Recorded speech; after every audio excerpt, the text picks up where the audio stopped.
Hola, soc el Carles Lamiel, el sergent d'investigació de Premià de Mar.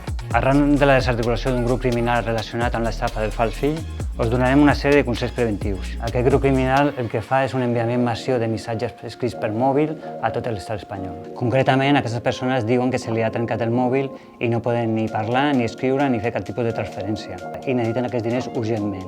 I per això estan trucant des d'un mòbil d'una altra persona. Quan la víctima es pensa que és el seu fill, el que fa és enviar una transferència bancària a un número de compte que prèviament li ha dit l'estafador. Una vegada arriben els diners al compte corrent, el que fa aquesta persona és treure els diners i donar-li a un altre membre del grup. I així aquesta banda aconsegueix l'estafa. I ara us donarem uns consells. Mai donar veracitat a missatges que s'envien des del número desconegut. 2. Corroborar sempre els fets amb la persona que t'escriu. 3. Inventar una paraula clau familiar per casos d'urgència. 4. No enviar diners a persones que no coneixes.